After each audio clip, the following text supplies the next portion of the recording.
Hello everyone, Dr. Stillman here, and today we are going to talk about integrative modalities for the treatment of depression. This topic came up for me recently because someone asked me about the use of transcranial magnetic stimulation for treating depression.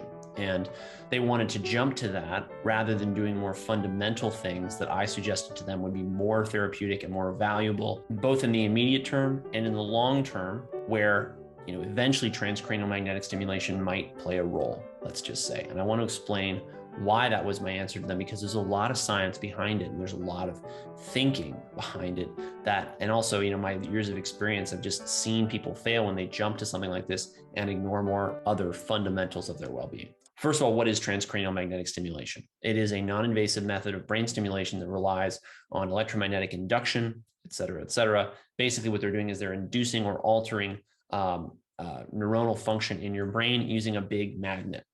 It's a really cool modality. I love the idea and have a lot of confidence in its value. However, we always need to ask what's really working. And one of the things people don't want to talk about is the placebo effect. They don't want to talk about how powerful it is to go to an office, to have someone listen to your complaints, to come up with a treatment plan, to have a new fancy shiny device, gadget, gizmo, in this case, a transcranial magnetic therapy device, say this could be the answer to your problems. I believe it is, and you should try it. Okay. And then to go to that place, to have your family understanding that you're going through this thing, they've got to drive you to the appointments, maybe drive you back, whatever it may be. There's a lot of effort, a lot of psychosocial, psycho-emotional components to this. And all that leads to actually a higher placebo effect in the case of transcranial magnetic stimulation. Again, I'm not saying it doesn't have value. I'm not saying it doesn't work. Again, for the record, I think it's great, but people think that it's all due to the science. Some of it is due to the placebo. What am I doing in my life, or what daily choices am I making that I don't think anything of that are creating this problem that I have, that I'm then turning to a sophisticated, complex scientific solution for, that I could address just by changing the way that, for example, I eat. And so we're going to talk in the rest of the video about things nutritionally that are critical to promoting a healthy mood, healthy mindset, and a healthy mind. Okay. Before I get into that, I want to really briefly talk about why I included this paper. It's a paper by a guy named Ted Kaptchuk, who is one of the luminaries on the study of the placebo effect. And he talks about the fact that, in mainstream medicine, people ignore the clinical significance of the placebo effect. They don't ever take this into account in a lot of their clinical methods. That's one reason why we do randomized, double-blind, placebo-controlled trials. Although the downside of that, of course, is that those can be, and often are, scammed by the pharmaceutical industry. Okay. What's also interesting is that people in the conventional world like to throw mud at people like me and say, well, you're just a quack who's doing things with the placebo effect. Well, excuse me, but you guys don't study what I use in any kind of rigorous way, in any kind of large scale way. And all you do is you say more studies are needed, and then you don't do them. It's been decades that a lot of alternative medicine has been left by the wayside for treatment of things like depression, while pharmaceutical drugs have just flown off the shelf for this. And I have seen it destroy lives. And that's part of why I do what I do. Okay. First of all, magnesium, which is one of the most common deficiencies I see with people who've got issues with their mood, whether it's anxiety or depression or some kind of complex psychological disorder like bipolar disorder or mania or whatever. So this study looked at treatment of mild to moderate depression in adults with magnesium, and they found that magnesium was effective. Why is this? Because magnesium modulates neurotransmission and has profound effects upon the mind. Now, why aren't we throwing magnesium at everybody who's got depression? I would argue it's not quite that simple. I do see normal levels of magnesium in my patients, even those who have depression. You can't convince me that the only problem with their mind is their magnesium level. I also see patients who don't have low magnesium who are not depressed, but it's another story. Okay, magnesium for treatment-resistant depression. This is a review of some literature and then a hypothesis. And they go in this paper into great detail about how magnesium deficiency alters neuronal firing, et cetera, changes neurological function of the brain, and can appear in humans as major depression. I'm not going to spend a lot of time going through all the science that they cover here, all the different studies that they've reviewed in order to establish this is a reasonable hypothesis.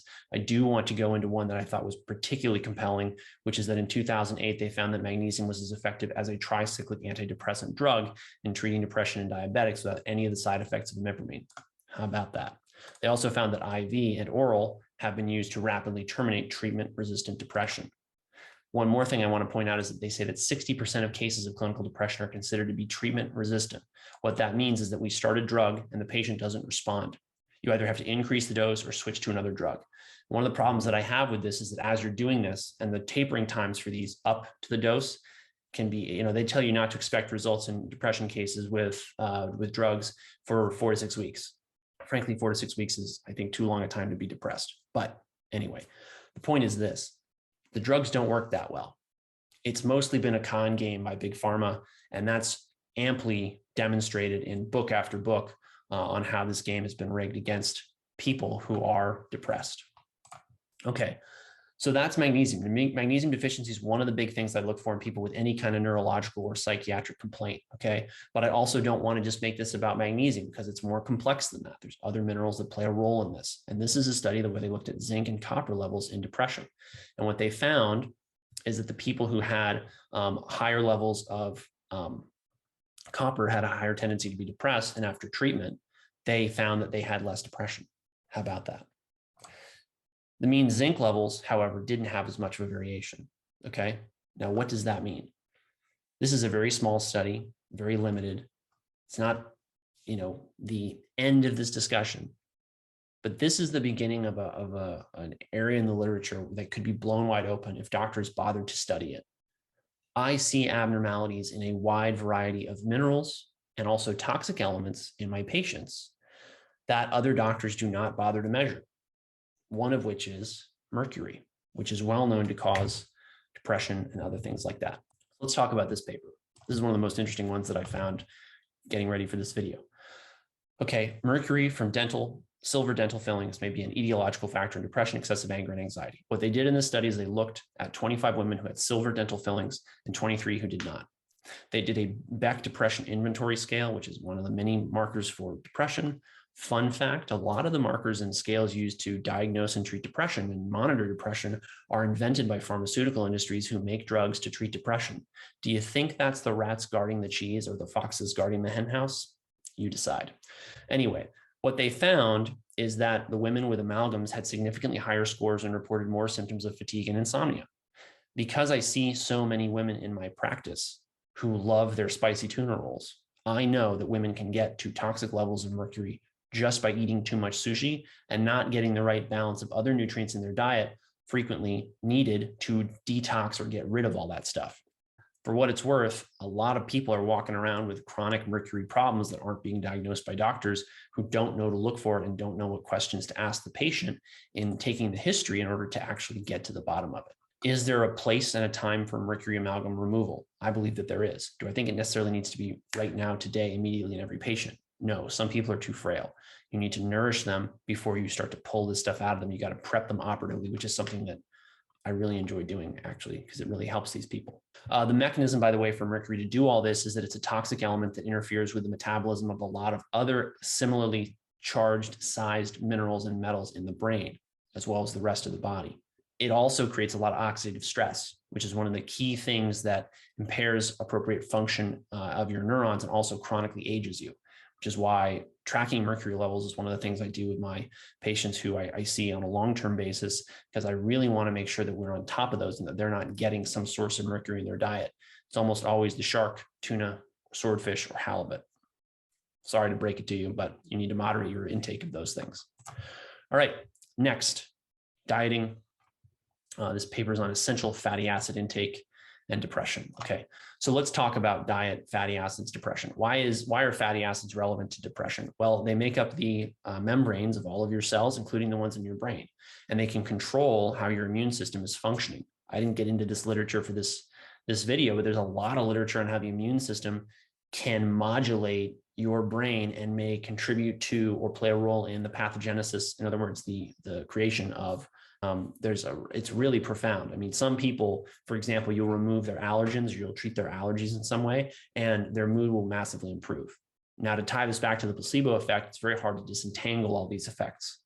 What I mean by that is this: let's say you treat someone's allergies and they get better, and all of a sudden they're able to go out and play golf again. And golf is their favorite thing. And they're suddenly playing golf better because they're not stopping to wipe their nose all the time, or they don't have a splitting headache from the sinusitis that they're, trying to get past, or they're not using Afrin to try and stop their nose from running so that they can, wait long enough to take a putt without having to wipe their nose. You get the idea. All this stuff is connected, which is really what I'm trying to convey to you in these videos. They're connected. They all have to be considered in their context, and they all have to be adjusted for in the context of you, not somebody else. Okay. So your fatty acid balance can determine a lot of your physiology, and it is markedly abnormal in a lot of patients. What am I talking about? We're talking about essential fatty acids. These are omega-6 and omega-3 fatty acids. These are balanced also by your other amino acids like omega-9s or oleic acid, which is from olives, or saturated fatty acids. The thing about these fatty acids is if they're imbalanced, you'll see a lot of physiological problems come into play.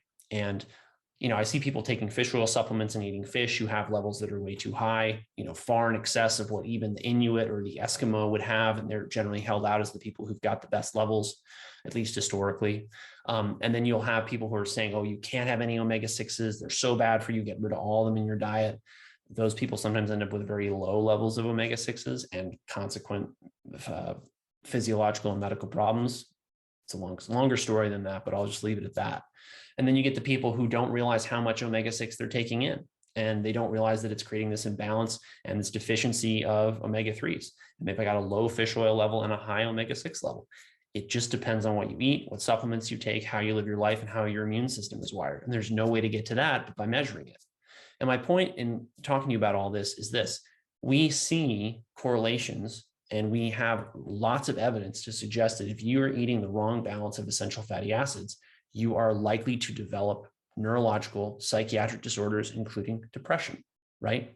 And so it's reasonable to assay this.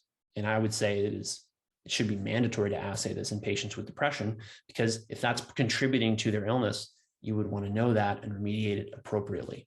Last but not least, another one here. And what they conclude in this paper is that there's promise of treatment effect of omega-3 fatty acids for depression in adults. I want to point out that they're making this statement based off of the net results of their trials. I get lots of patients who have omega-3 levels, as I said before, that are too high. I don't think those people are going to benefit from omega-3 therapy for for depression. And that's why I don't just blanket recommend this. I want people to understand their context, understand their labs, understand what makes them, and how their food is being turned into them, because it's not the same for everybody. To bring this back to transcranial magnetic stimulation, no amount of transcranial magnetic stimulation is going to overcome a magnesium deficiency or a zinc deficiency or a copper deficiency or an essential fatty acid deficiency or problems with your psychosocial environment and behavior that really have to be met by basic human emotional needs: connection with people, love, community, service, these kinds of emotions that are tied to activities and context that can't be treated with a pill or a device. I assay all the nutrients that I mentioned today in this video. I find them to be wildly abnormal in people with any variety of illness, but particularly neurological and psychiatric illness. And this is really just the tip of the iceberg. I see abnormalities in patients' amino acids. They have problems with their gut function, their digestion. They may have chronic occult infections in their GI tract that they're not aware of and that their doctors aren't looking for. They may have problems with B vitamin deficiencies and issues with their methylation or their neurotransmitter production or their hormones. And all of that has to be accounted for when you're looking into a diagnosis of depression, because life's too short to be miserable. So as always, if you want to get ready or get resolution and understanding of what these levels are in you, not just, listen to people who are telling you to take this and take that and buy this and buy that. We do all this at Balance Protocol Medical Center. So go to balanceprotocol.com, learn more about the method, learn more about our team, sign up for a discovery call with yours truly. As always, thank you everyone for watching. Don't forget to follow me on Telegram and Substack, where my uncensored content is to be found. Thanks for watching. Take care.